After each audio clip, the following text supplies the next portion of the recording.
As I said, we are done with the theoretical part, and right now we are going to start the application.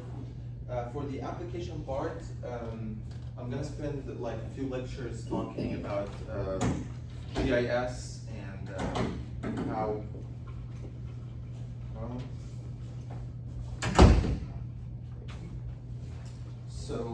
I'm going to spend like a couple lectures talking about the GIS and how we are going to handle analysis using GIS. But first you need to try to install GIS on your software. So there's two ways that we can do this. There's two softwares that you can use to do GIS analysis. One of them is the ArcMap. And to be honest, I love ArcMap. It's very easy, 2D. It's not heavy when you do analysis. So I still use ArcMap, but also there's ArcGIS Pro that's like 2D and 3D. And it's still good, but I have been used to ArcGIS. So I'm gonna swap between both of them, but they aren't exactly the same. It's just different interface. So let's see how we can install the software first, how we can get it. So to get ArcMap, which is this software, the icon of the ArcMap is something like this. Like when you install it, you will find something, it's called ArcMap 10.8 or 10.6. So I'm not sure if you can try online, try to find a free one, or try to access a student version. That's one way to do it, but the university have access to it through something called Citrix. Have you guys did Citrix before? So Citrix is like a platform that has all the licensed softwares that the College of Engineering have. So basically, I would go to Google and search FIU Citrix. Like let's go here, and then I'm gonna search FIU Citrix, and then you start from here and follow the steps or how to get access to Citrix. Like you will download a VPN, and you will download, like before you do this from home, first you have to install a software, something that's called like this thing, the VPN, so that you can access. Did you start to record? Oh no.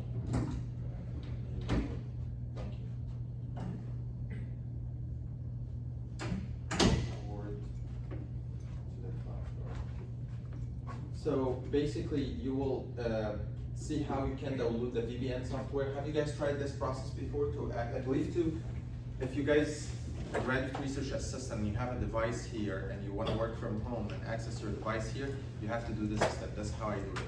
You have to activate the VPN first, and then you can do remote connection. So that's the first step. Second step is to get the Citrix software, and you look on the Citrix software. So you follow the steps that you have here, like log into Citrix apps, and once you finish this process here, like it's gonna tell you if you want to install it for Windows or Mac.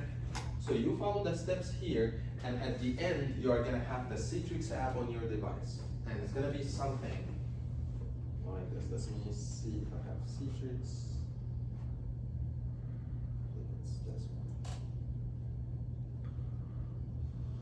If you are on campus, I believe you don't have to do the VPN. If you are out of campus, you have to do the VPN.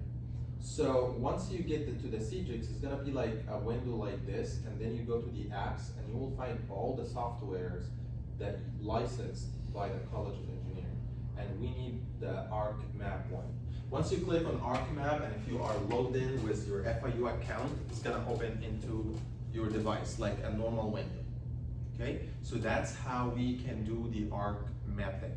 But from my experience from when I taught this class 2 years ago, students said that ArcMap through Citrix is very, very slow. So if it's very, very slow, maybe you look for a version that you can install it on your computer, not through Citrix. So just try it, or maybe you can just use ArcGIS Pro, and I'm gonna show you how to install it. For ArcGIS Pro, it's gonna be something like this. You will go here on Google and search ArcGIS Pro FIU, and then you will go to the center of the GIS center or the FIU GIS center.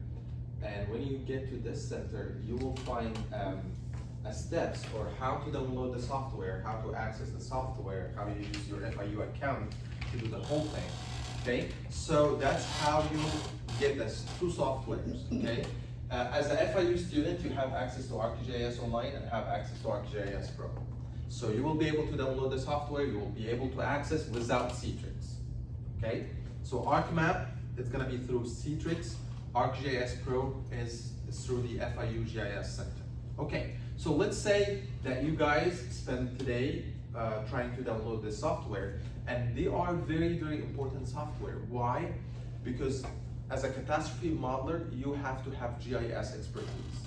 Even some people are GIS development. You will say, oh, I'm a structural engineer, or why would I do this? No, you have to do this. Like if you want to be in that field, you need to be able to do processing in GIS, handle GIS files.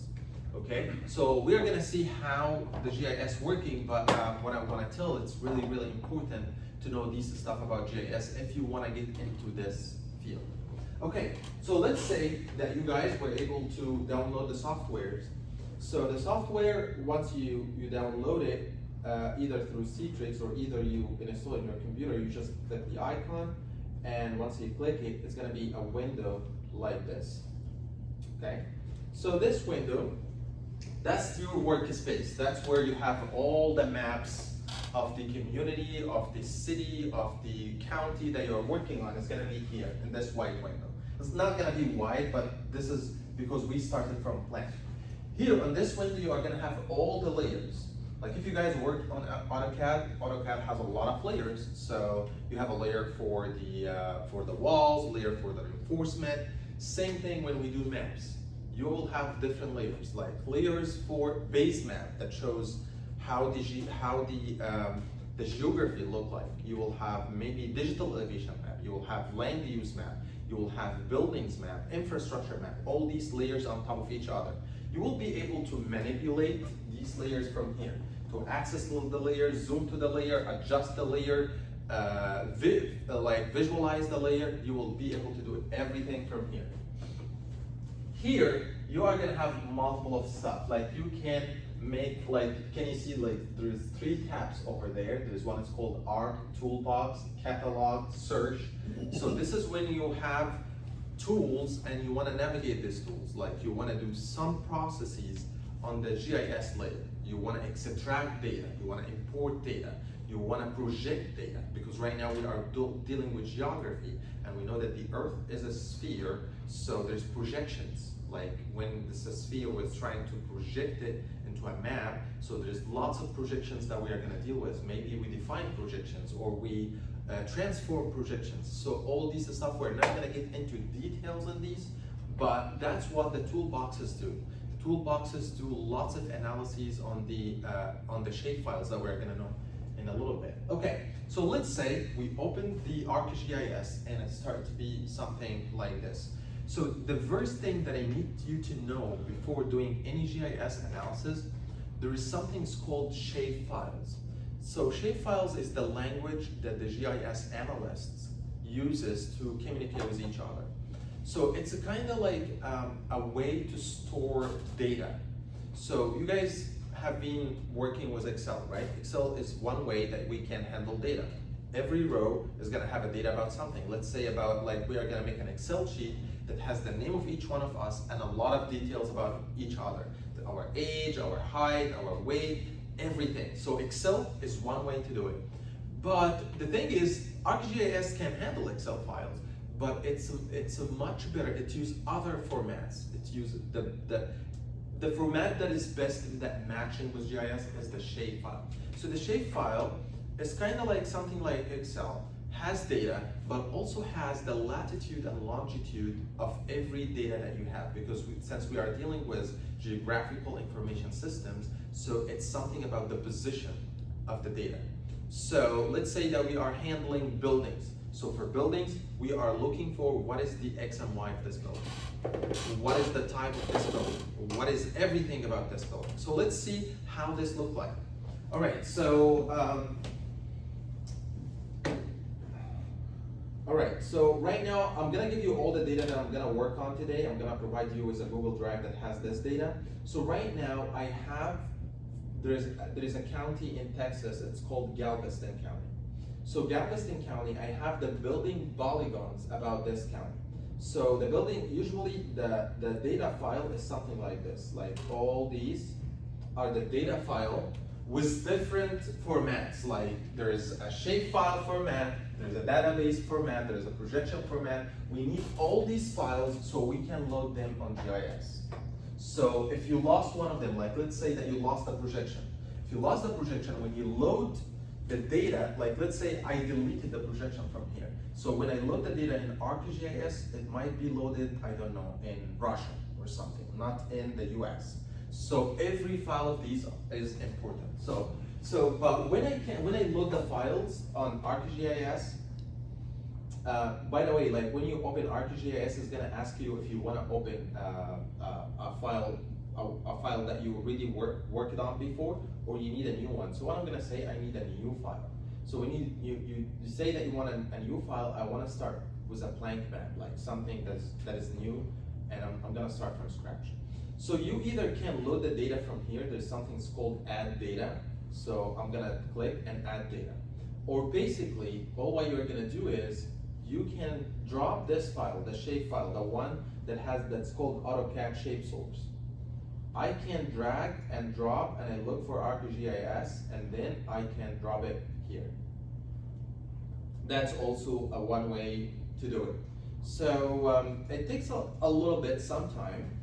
And this is actually all the buildings, not in Galveston County, this is actually the Galveston Island. The county is Spade, and this is island on the county.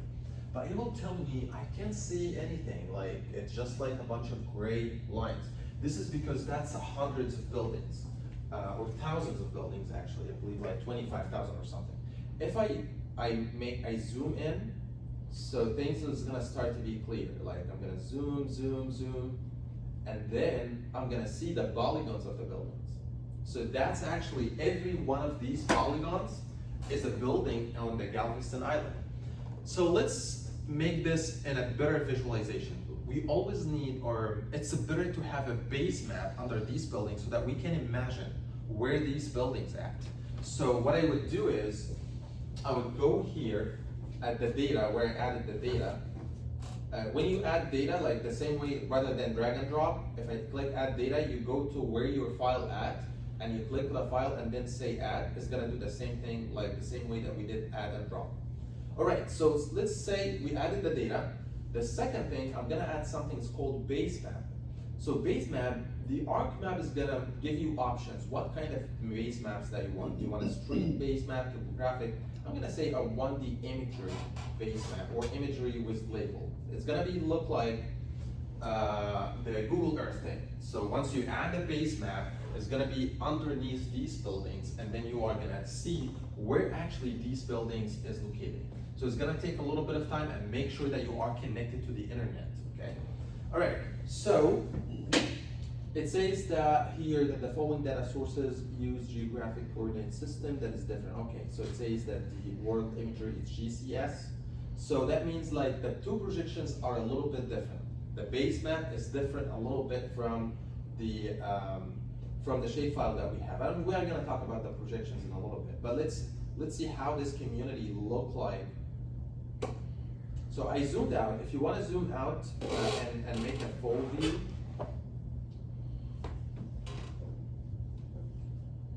all right. So if I full extent of the data, oh, that's full extent of the base map.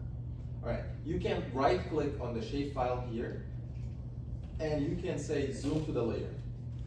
So when you click on the shapefile and zoom to the layer, it's going to show you all the buildings that are included in this label. So actually my buildings are here, but I have to zoom in to see them. And that's actually where is Galveston Island, and this is the Galveston County over there. We got this? All right, so that's the shapefile. But you can ask me a really valid question. You will tell me who created the shapefiles. Like, how can I make the shapefiles actually, or how can I get them? Well, counties or maybe in the past, they would make the shapefiles manually. Like you would like go through building by building and try and create them, draw them manually. However, recently, like a few years ago, like with artificial intelligence and image processing, they would use like the images that we have and they process them and they create the shape files with image processing. So you don't have to create these millions or hundreds of buildings. But you are gonna have just polygons of them, and they start to improve their accuracies by improving the technology itself. And there is something called Microsoft Building Inventory or Bing Maps. They provide building footprint for the entire US. So we have building footprint for the entire US. But the thing is, it's not only about the building footprint. Like it's not only about that you just draw a polygon. We need data about this polygon. Like the thing is, machine learning cannot do that. Like machine learning can only process the image, but cannot understand if this is a residential or commercial or 1-story or 2-story or all the other information that we need about this building. So all these data has to be entered manually. So there's data entry people that they would enter this data, okay? So let's say we are not gonna talk about where this data were developed. We always get this data ready that we can use so that we can do analysis with this data, all right? Does anybody have any questions so far? Okay.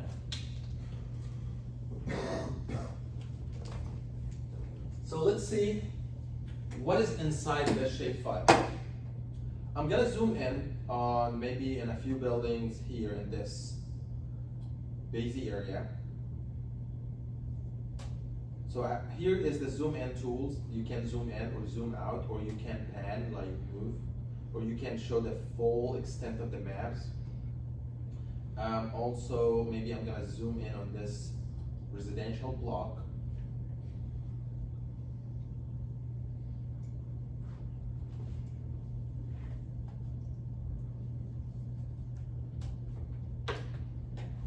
It depends on your internet, so it might take a little bit of time to zoom in and zoom out, but I believe if you have the base map off, it's gonna take less time.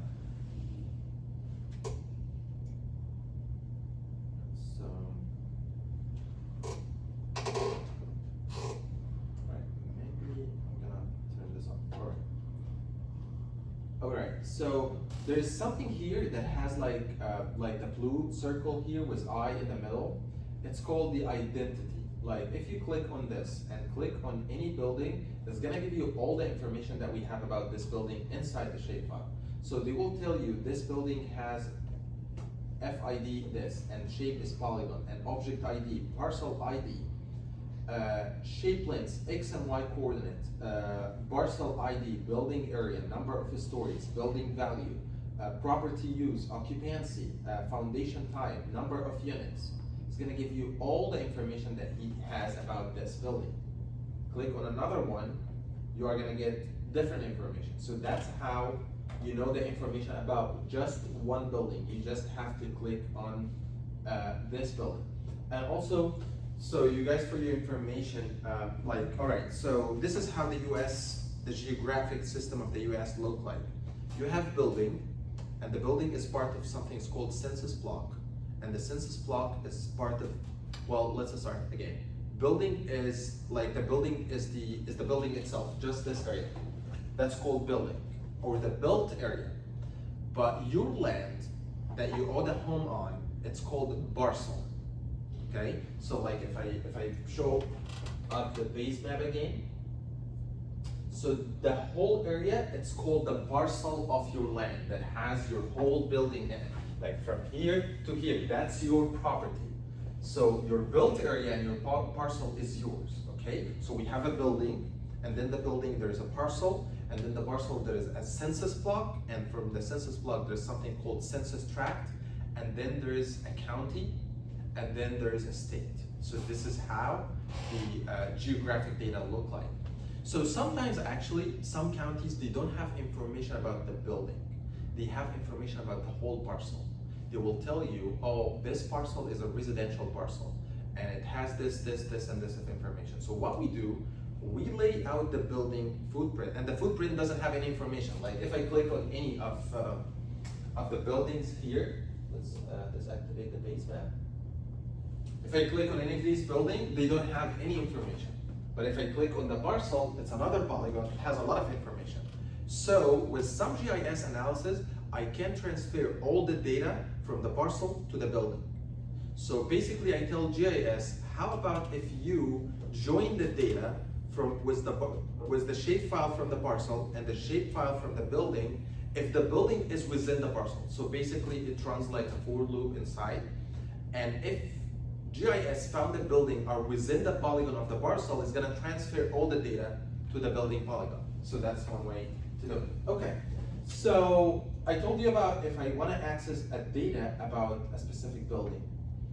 But what if I wanna know, or I wanna see all the data inside the whole shapefile? So you basically come to the shapefile here in the layer and right click, and there's something that's called open attribute table. So let's see how does this attribute table look like. So actually this attribute table, you can put it in a different ways, like you can take it out like something like this. I usually put it down there. You can actually make it big, like huge like this to get the whole screen so you can have access to all the data inside the shapefile. If you look at this, that's the shapefile itself. It's like an Excel sheet. Excel sheet has a column and has an object ID, and then there's a parcel ID. Every parcel in the US has an ID. This ID never changed. Every parcel has an ID. And every building has an ID, I believe so. So, and then you will have the shape lengths, the shape area, like the area and the perimeter of the shapefile of the shapefile of the building, and the latitude and longitude, the building area, the, I don't know, a lot of information, occupancy, foundation type, number of units, F archetype. This is the stuff that I added after. Like from here, that's all the stuff that I added to the shapefile, and that's what I'm gonna talk about next.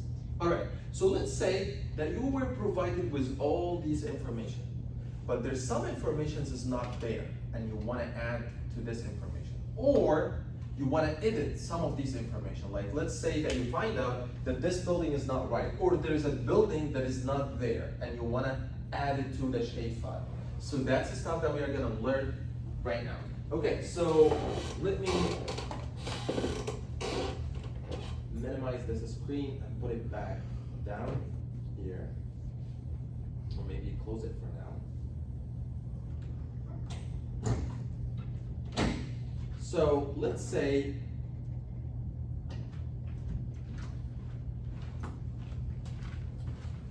that we want to edit this shapefile, okay? So to edit this shapefile, you will go to editor and you say, I want to start editing here. If you didn't find the editor tool, you go to customize,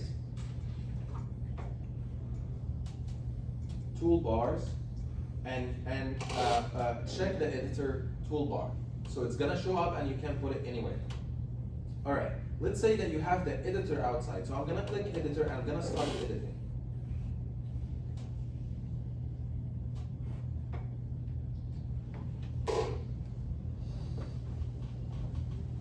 All right, so when you say start editing, there's many things that I can do. Like I can draw a polygons from scratch. You can edit the attributes, like when I click, like let's say I want to draw a building from scratch. So I'm gonna come here and there's something called create feature. Every building here is a feature, okay? That's called features. If it's a polygon, if it's a point, if it's a line, GIS define them as a feature. So if you want to create a new feature, it means like when I add more polygons, you are gonna click to create features. So let's say I clicked on create features. Here, all the shape files that you loaded, like maybe I loaded 10 shape files here, they are gonna show up here. And it's gonna ask me which shape file that I wanna edit. So I only have one. So if I click on this one, like this, it's gonna show up down here what construction tools that I want to use. Like, do you want to use a polygon? Do you want to use a rectangle, circle, ellipse? So maybe I'm going to use something like polygon. So I'm going to like here, once I click on it, I can make something like this, and once I finish, I right click and say finish part, or finish sketch. So once I finish a sketch, I have a new building added, but this building doesn't have any information. Like I just created this building. All right, once I finish, I can like escape the straight segment like here and get back to this edit tool. So once I get back to it, like I can click on this building or something, all right? Or I can click on this building or whatever building that I want. If I want to draw back again, I go back to the reconstruction tool, the construction tool, and start drawing again. But let's say that you don't want to draw a new building. Let's say that you want to edit information. If you want to edit information, there's something here, it's called attributes. So once you click on attributes, like let's just say I'm gonna click here on this building, all the attributes, every information about the building, it's called an attribute. So there is a feature and there is an attribute. The feature is the geometry, the attributes is the data. So for the attributes, all the attributes are shown here. What if I found out, sometimes building it says it's residential, but it's not residential, it's a gas station. And I want to change this from residential to a gas station. So you basically come here and it change the use of this building and write something else, right? Let's click on the building that we just created. Like let's click on this one. There is no data inside. Why? Because I just drew the building. So once you drew the building, you start to add all these data again, right? So that happens, I didn't do that much. Like I didn't do that I had to draw buildings from scratch. Maybe in a community that already provided the data, while I'm navigating this community, I found that some buildings are not there. So, but I don't have to draw the whole community, maybe 1, 2, 3, a few parts of the community, okay? So that's one thing to do this stuff. But all what I can say is sometimes I get provided some data and I have to do some work to get more data. I will tell you one of my experience. I was studying, for example, the thing is we have a community. This community is called Mexico Beach, Florida. It's like in the far north of Florida, like very close to Tallahassee. This community got hit with Hurricane Michael in 2018, and Hurricane Michael wiped almost all of the community. So the thing is, we have some data about this community, but we need to record damage data. So I have all the information about this community, but I need to add more fields. Like I need to add damage assessment field.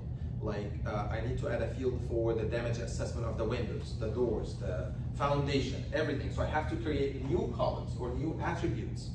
And I have to go through the community building by building so I can enter this information, all right? So for example, that's actually how I used to do it. Like basically I go to Google Maps.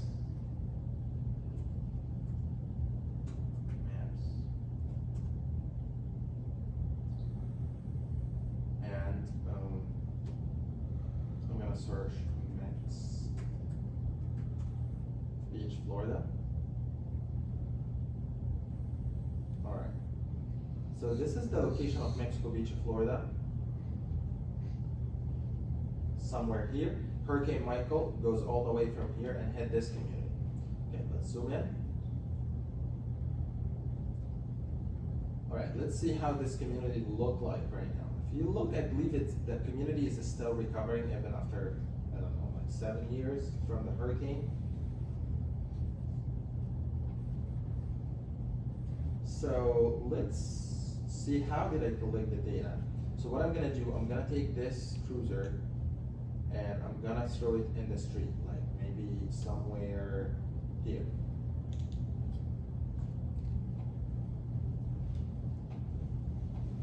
All right, so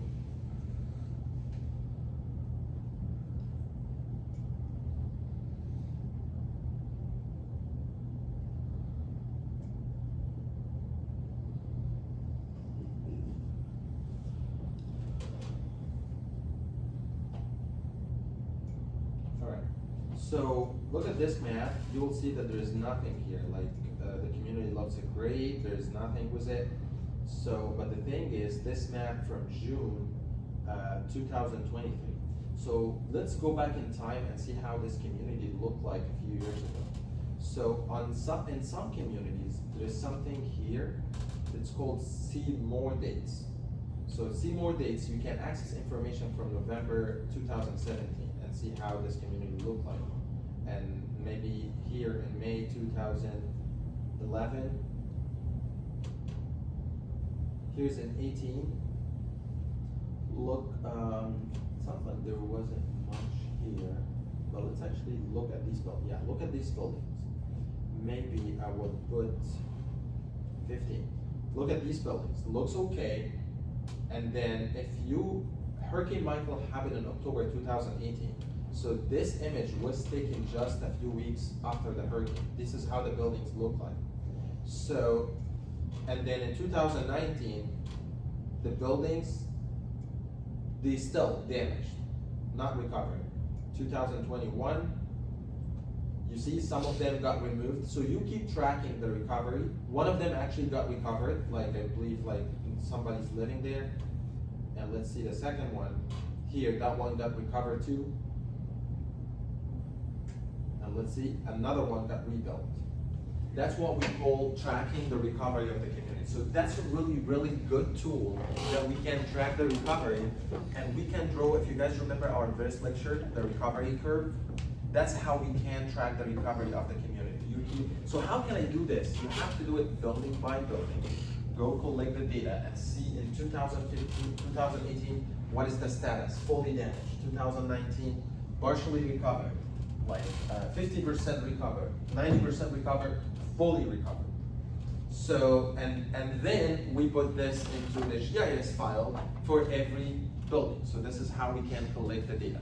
Some of this data might be provided like this. Some of this data, people would go to the site and take pictures, and these pictures are geocoded, and basically you can click on the picture and visualize how, like on every polygon, there is like a picture image, and you click the picture open and see the building, how it's look like, and do damage assessment and enter the data, okay? So that's how we add shape files, create shape files, modify shape files. And I told you, this is very, very important to be able to adjust the shape files, okay? All right, so let's get back to the GIS again, here. And I'm gonna stop editing, and I'm not gonna save what I did, so we don't mess with the shapefile. We wanna save the edits now. And I'm gonna open this back.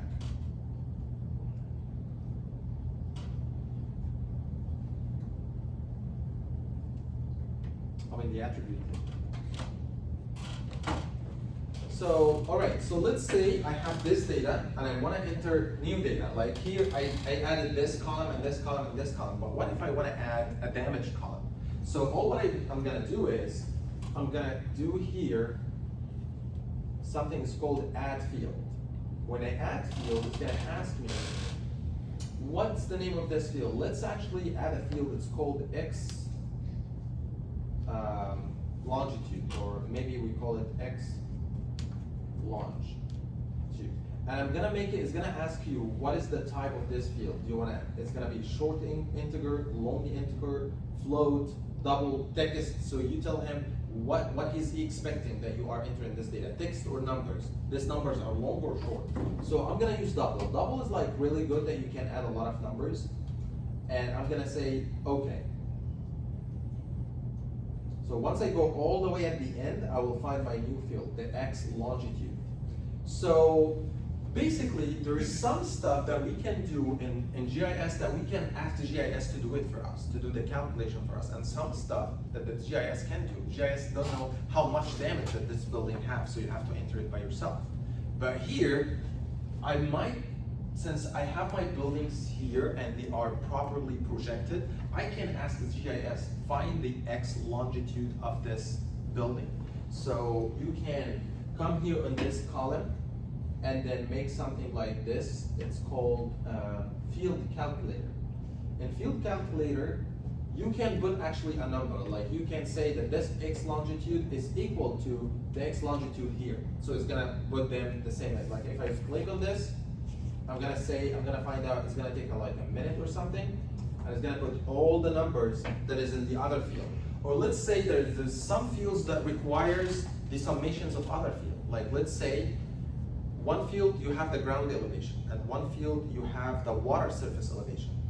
If you wanna find the flood depths in the new field, So all what you have to do, you subtract the ground elevation from the water surface elevation so that you can get the difference. You put here some function. You say that this field is equal to water surface elevation minus ground elevation, and then you are gonna get the flood depth. So here, this is the longitude. All right, so I might make this field, like I can go back to not field calculator. I'm gonna get back to something called calculate geometry. So when I say calculate geometry, so it has some feature. If you want to calculate area of the polygon, perimeter of the polygon, or the x coordinate or the y coordinate of the polygon. So I'm gonna say I want an x coordinate. So I'm gonna say here, calculate x coordinates, and then it's gonna say, do you want to calculate the coordinates in feet? You can calculate the coordinates in feet or miles or whatever you want. Why? Because you have a projection here that's called the National American Datum or something that calculates it with feet. So if you use different coordinate system, you can actually do it, like let's say this one, and you can do it as a decimal degrees, like the decimal degrees that you have here. So if you set decimal degrees and set OK, so it's gonna recalculate the x longitude, and the same thing with the y latitude.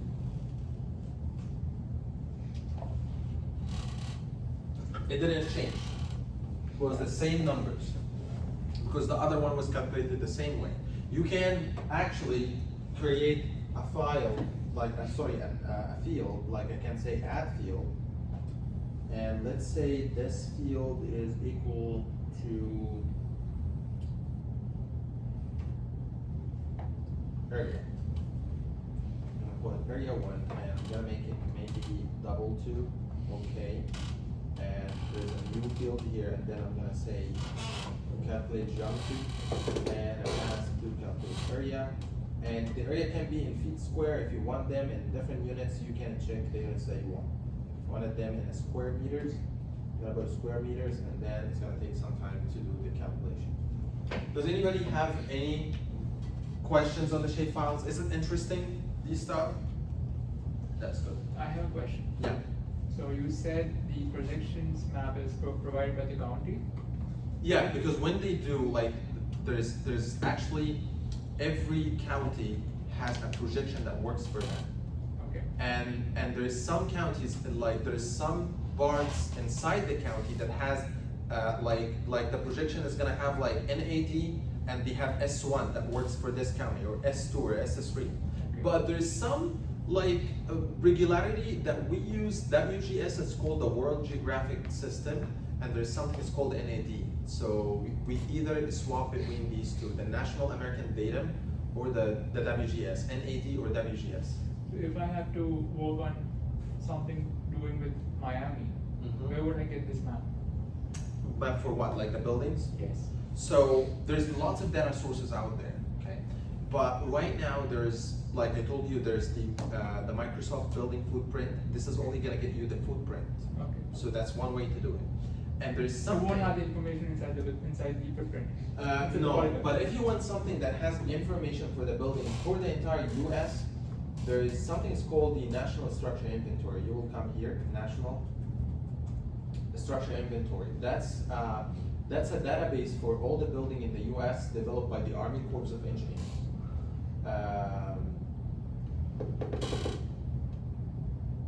Okay, so then you will come here. All right, I'm gonna go back. I'm gonna click this one, the Army National Structure Inventory. And here I'm gonna put documentary. All right, so basically if you come to the National Structure Inventory map viewer from the Army Corps of Engineer and you click on Florida and you'll download a file that is like 2 gigabyte or 3 gigabyte, has all the buildings data for the entire state of Florida. Okay. So that's one way to do it. So for me, when I get a data, before, actually this website is new, like maybe 3 years ago. Before this, it was a lot of struggle to get data. But you can access I believe every county in the US, they have their own GIS hub. Like let's say I'm gonna search Miami-Dade GIS hub. Yeah, Open Data Hub. They have something, it's called something hub. So when you get there, they will have a lot of data, maybe more than the national structure inventory. So you will get here and explore all data sets.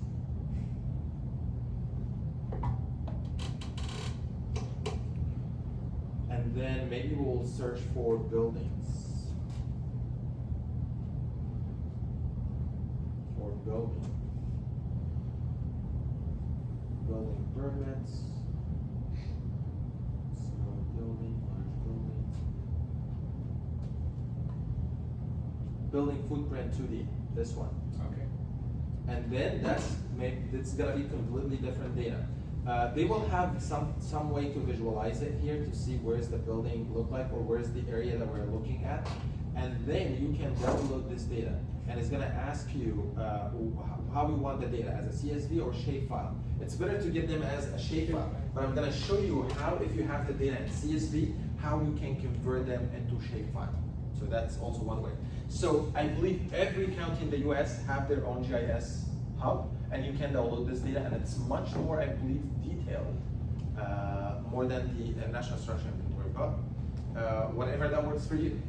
Okay, so. I have another question. Sure. If I may. You said you would have to manually assess the damage of individual building in Yeah. case of a disaster hazard. Yeah. So doing that for a community would take forever. How do you do that? So like okay, let me tell you, like something happened recently let's start with Mexico Beach. Mexico Beach, it was like around 1,200 buildings, but the damage, or most of the damage, happened for 400 buildings. So we were like 3 researchers, we divide everyone, take 100, and we finish them. That's small communities. Bigger communities, the much bigger team. Like, let me tell you, Fort Myers Beach, when they got hit with Hurricane Ian in 2022, Oregon State University hired, I believe, 30 or 45 students, and they let the students do the damage assessment. They trained them how to do damage assessment from the visual images, and they finished the data. And to confirm the quality, they hired experts to do some samples of the data to see how was the student samples matching the expert samples. So this is ways to do it. Currently, there is some research that use machine learning and image recognition that, like after Hurricane Ian, many universities got deployed, and I also was deployed in Fort Myers. We basically put cameras on top of the cars, and you drive in the street, and the cameras catch a 360 of the street. And basically you have a good visuals of the damage from the cameras. And some people would use these visuals, and that's actually what we did with Oregon State. Like, we would do it manually, and there's some researchers, they use the machine learning algorithms to do this damage assessment with a machine learning based on image processing. Like, you train that, like you have a sample of the buildings, and you tell, like, rather than doing the 35,000 building, you do 500.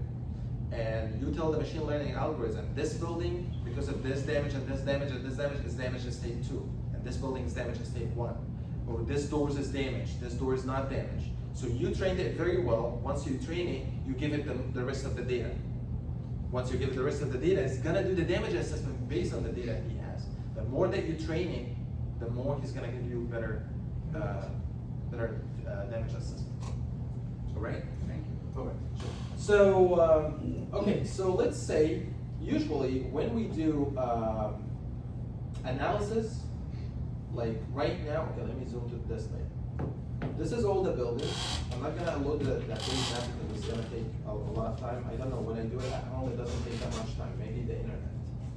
Okay, so the thing is, when I do analysis or when I do processing on this shape file, I don't use the polygons, I always use the points. At each building, there's a point in the center, and that's where the building is, and that's where I do all my damage analysis and everything on this point. So how can we convert these polygons to points? Here where it comes the arc toolbox. Look here. Move this a little bit down. On the left here, there's something that's called arc toolbox. If you don't have it,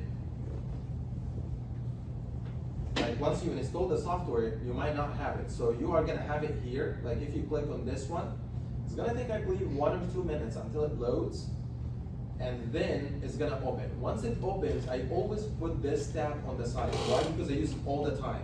So rather than every time I have to click on the ARC toolbox, it's always on the left. I can click on it and do my analysis.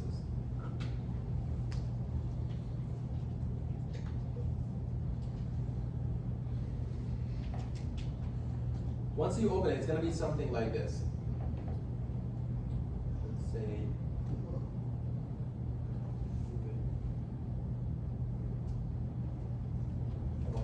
so once you open it, I believe you can drag it, like I'm trying to take it out, but it doesn't.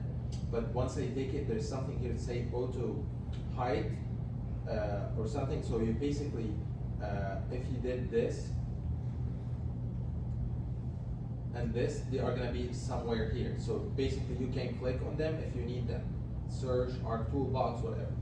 Okay, so this is the toolbox that we have, and if you need some extra tools that is not showing here, you can go to customize, toolbars, customize and extensions, and you can add the toolbox extensions that you need. Like you need a spatial analyst tool, there's actually some tools for evacuation, it's called evacuation analyst, or flood information tool, or geostatistical tool, or hurricane tool. Actually, some of these tools wasn't there a few years ago. I just read them for the first time. Like if a hurricane tool, that wasn't there. So maybe they developed these new tools. I don't know about them. I have to go and search what they have. Like maybe let's put the hurricane tool and let's see what is inside it. So once I close and open the ARC toolbox, let's see where's the hurricane here. You guys see? It's not here, right?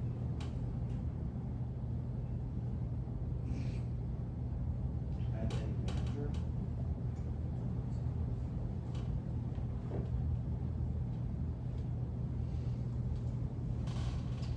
Okay, there's network analyst and there's, let's put the flood information.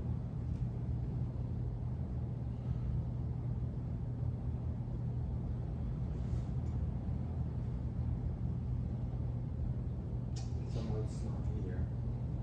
Flood information. Maybe it's inside one of the tools, but once you click, the tools should show up here. All right, so let's see that we already have the tools.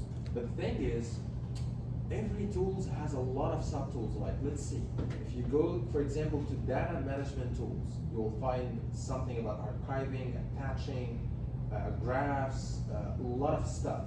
Photos, projections, like if you want to change projection. If it's raster, we are going to talk about rasters. If you want to project and define projections, there's a lot of stuff that you can do here. But the thing is, I don't know all of these stuff, and I want to do something, and I know some keywords. Like I want to convert these polygons to points. So what I would say is, I would say feature to point, and I'm gonna search. Click search. So a lot of the stuff is gonna show up. All this is stuff from different tools. So maybe you only hit points. You are gonna see everything that you can do on the point. Or you set feature, because the polygon is a feature.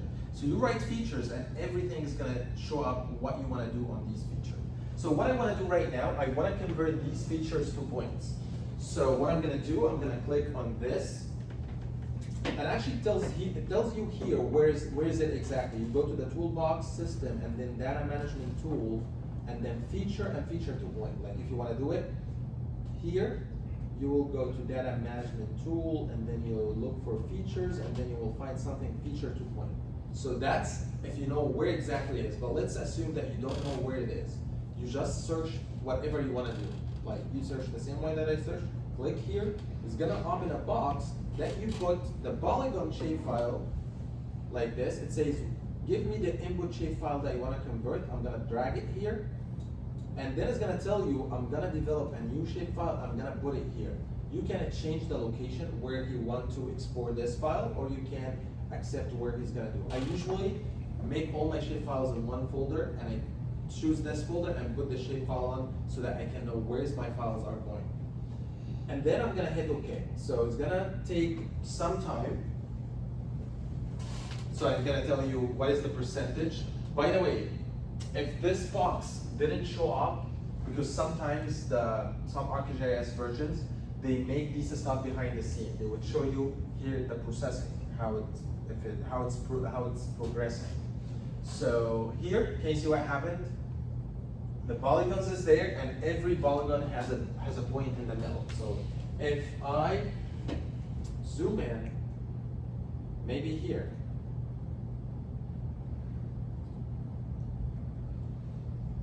and every polygon got a point. So, all right, you guys tell me what happened here. Why here there's a point that doesn't have a polygon? Centered of the horizontal line. Excellent. So this is like a U section, and it's all connected. Okay. So basically, that's what happens is he picked the centroid of each polygon and put the point inside this polygon. Sometimes, if you have the building is like a U shape or an L shape, the centroid is outside the shape itself.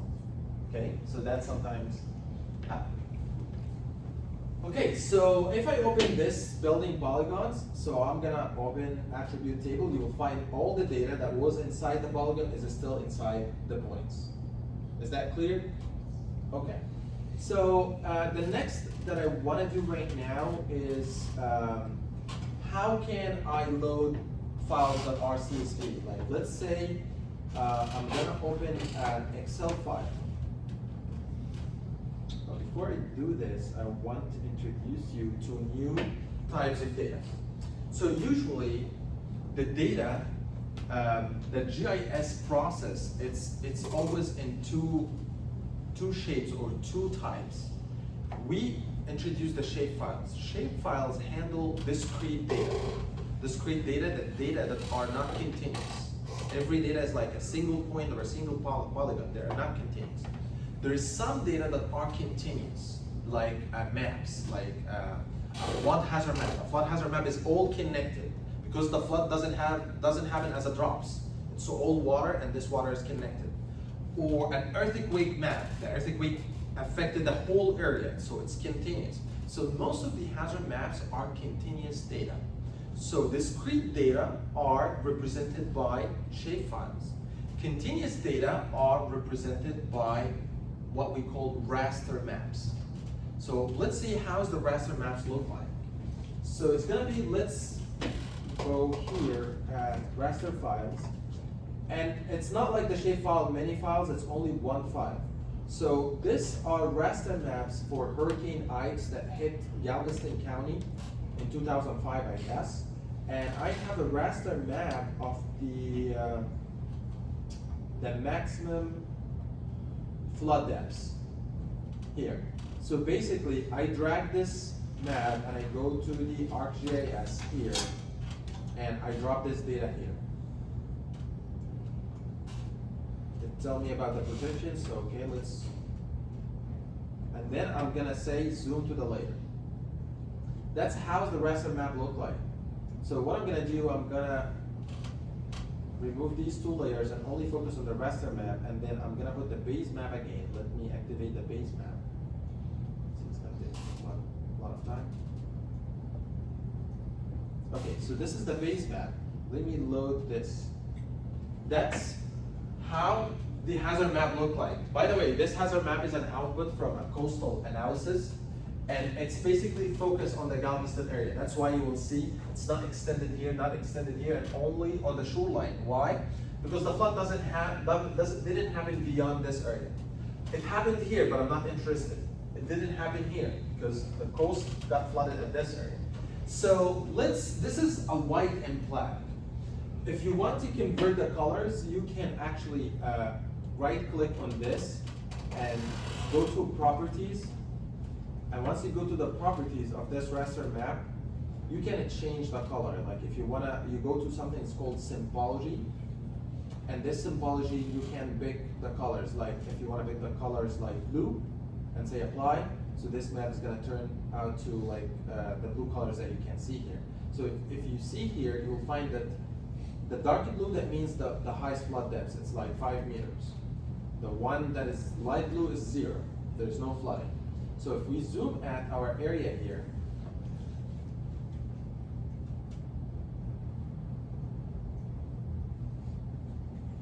you'll see, maybe I can put the polygons back, and this is where you are gonna see, it'll take a lot of time to do this.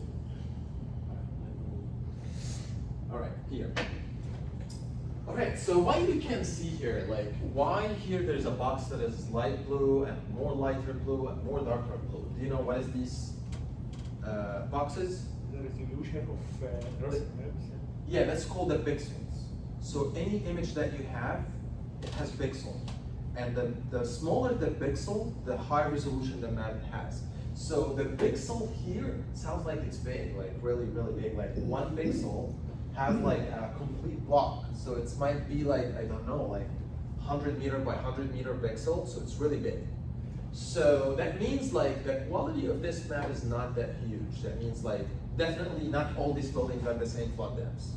But this is the maximum that the coastal engineers can do, because when they run the maps for the entire Gulf of Mexico or the entire Gulf of America, right? So they run the maps around this entire big region.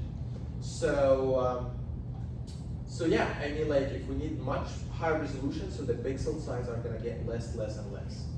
All right, so this is an example of the raster maps, okay? So right now we know that we have 2 types of data, shapefiles and rasters. The shapefiles are for discrete data, the raster files is for continuous data.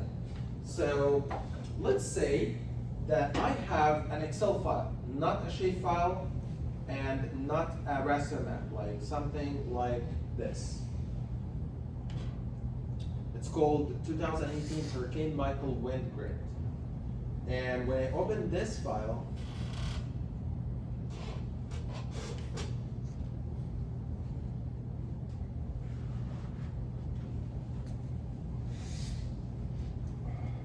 it's gonna open something like this. Basically, this file gives me the wind speed at specific locations.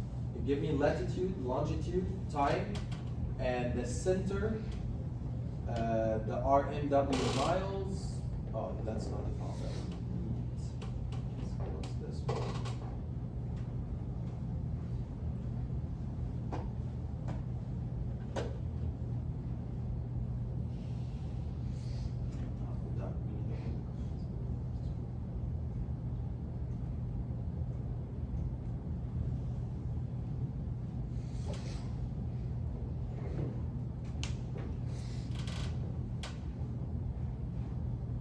All right, this one basically, when you zoom in,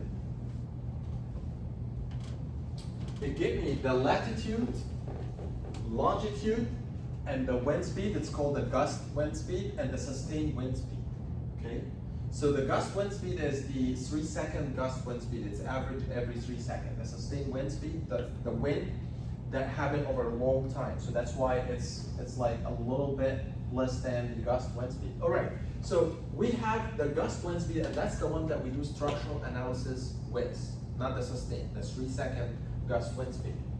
You guys tell me, is that this is a hazard map, right, for the wind? But what format that we are giving this hazard map in? Is it a discrete format or a continuous format? Discrete. Discrete, right? Because it's at a single point, it's not continuous. So let's see how we can convert this map from a discrete version to a continuous version. There's a way that we can do it. All right, so let's see. First, I have to load this map to GIS, but I need to make sure that this map is saved as a CSV file, because the only Excel format that our hazard map can read is CSV comma files, the comma delimited files. So I'm gonna say save, and I'm gonna say 1. And I'm gonna get back to the GIS, and I'm gonna go to File, and in File there is something that's called Add Data, and here you will find something that's called Add XY Data. I'm gonna add XY data, and I'm gonna click where my file is. So what I'm gonna do, I'm gonna go to Home, Folders Connection. All right, so the thing is you have to connect to the folder that you want to. So if you wanna, all the folders that you have in your computer is not gonna show up. To show them up, you need to connect them. When you connect, it's gonna open a window, and you ask that I want to connect to file C or file D. So once you connect, it's gonna show up here. And here I have my files somewhere. Lecture 9.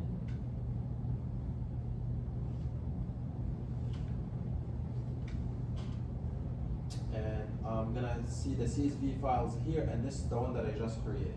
I'm gonna add. So basically, actually, it catched the field that has longitude and put it in X field, and Y field in latitude. By the way, if you name this field different names, you have to do them by yourself. But here he did it for you. He found that there's a field name in the Excel file. It's called longitude, and put it in X field, and another field lat, and put it in Y field. Like if we go back to the Excel file, here there's a field is called lat and longe. So we already have them here. I don't have any Z field, and I'm gonna, if you want to define the projection, you can edit it or you can keep the same projection. And I'm gonna say okay. It says that the table you specified doesn't have an object ID. GIS always need to add for each point something's called object ID, number 1, 2, 3. I'm just gonna say okay, add object ID. So the data is gonna be loaded as a point, and it's still gonna be like not a shapefile, it's still gonna be as a CSV.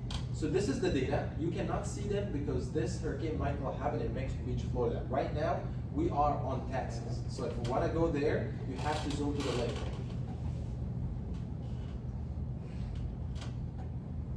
All right, I think this data is not projected.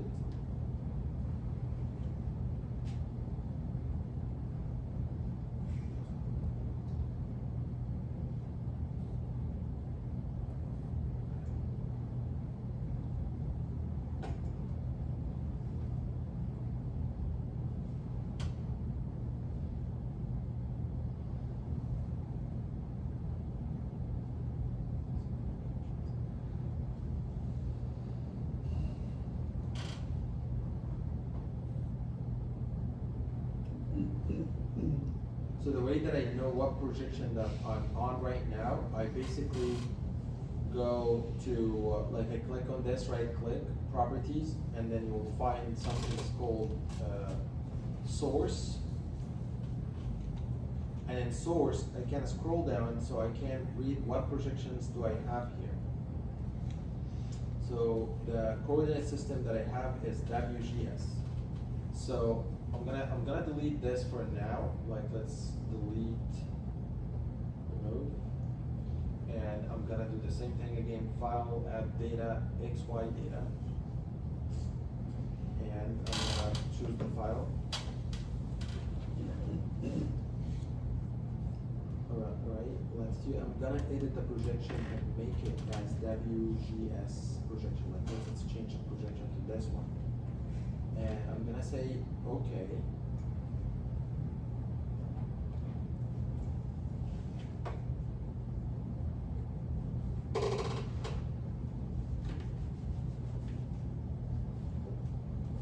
I'm gonna zoom in, click on this.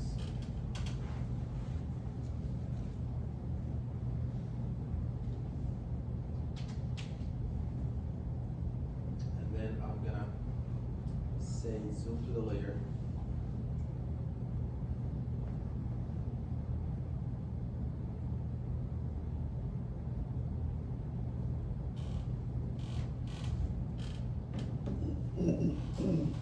All right, so right now, sounds like it's loaded.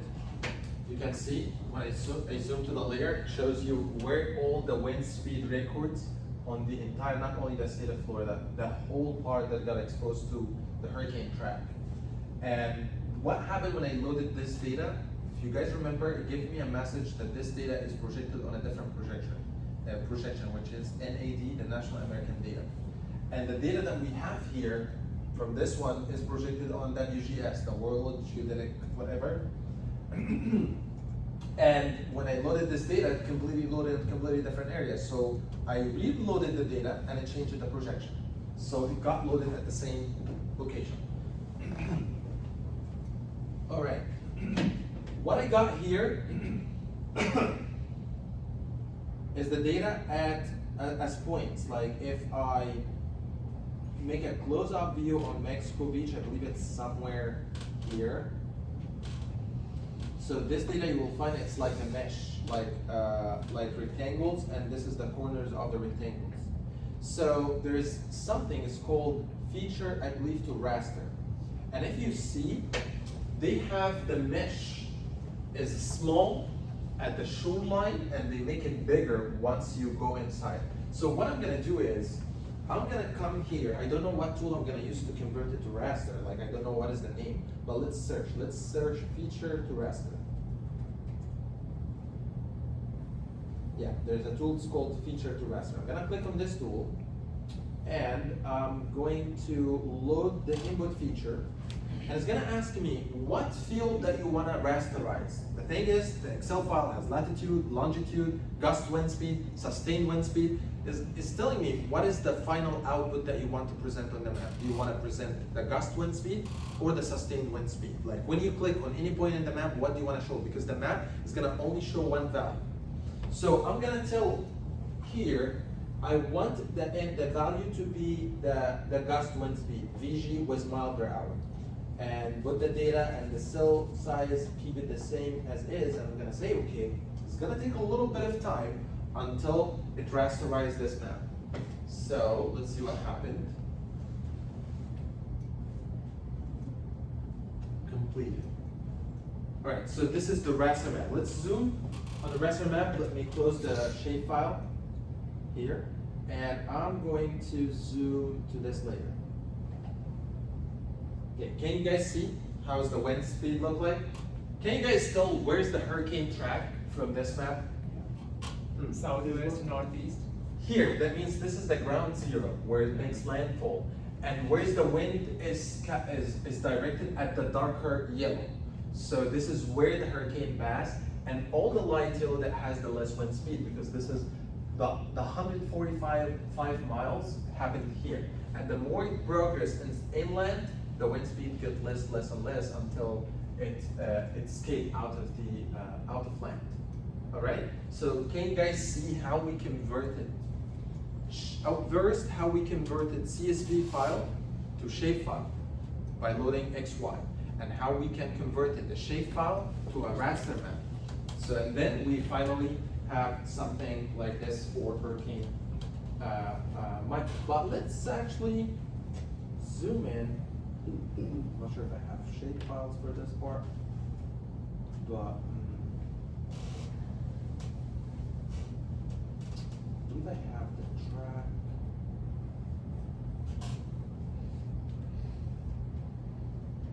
Here, I believe the track is like, okay, let's see. Let's load this map. It has latitude and longitude. I'm gonna load this here. File XY,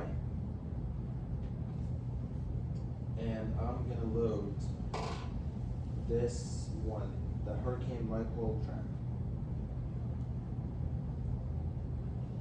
I'm gonna say add and put the latitude and longitude. I'm gonna change the projection to WGS, World Geodetic System, and I'm gonna say okay, create.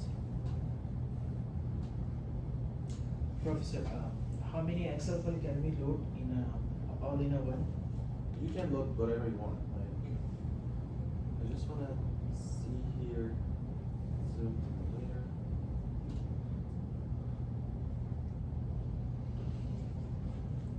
I believe it's loaded somewhere else. Like you see here, the data is loaded in. Okay, so the data is loaded somewhere else. Let's see what the projection that we have here.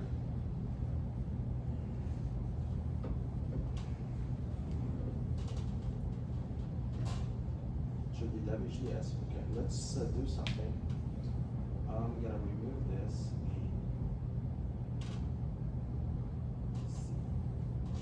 I'm gonna say file, add data, XY data.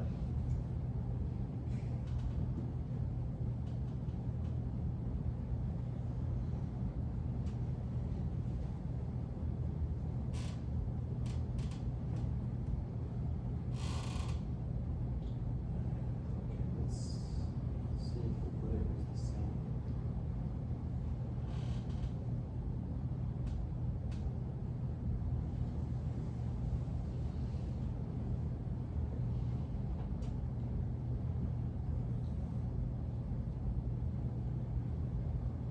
So the tracks is right, but it sounds like the projection is not right. So the thing is, let's try if we can project this data and it's gonna work. Like let's say I can come here and there's something called projections.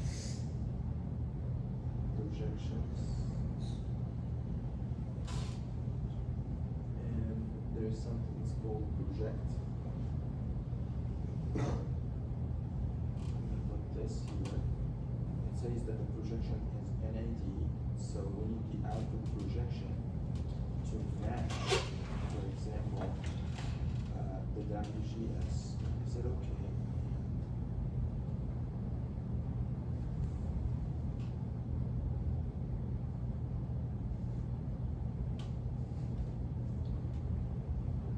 Didn't change much.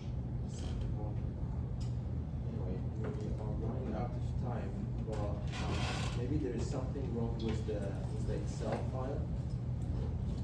So I'm gonna try one last thing.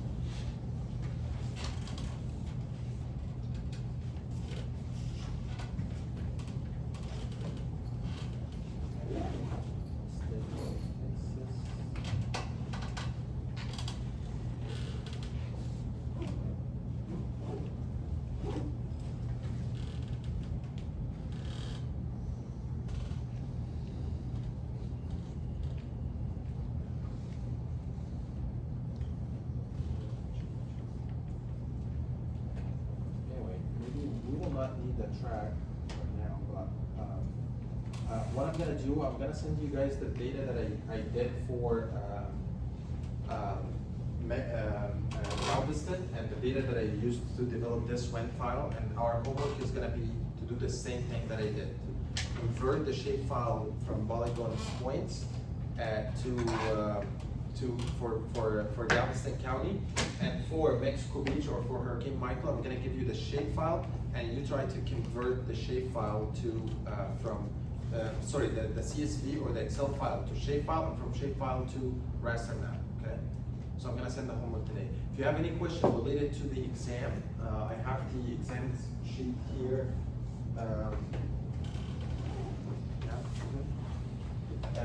I have a class like in 10 minutes actually. So maybe after the class,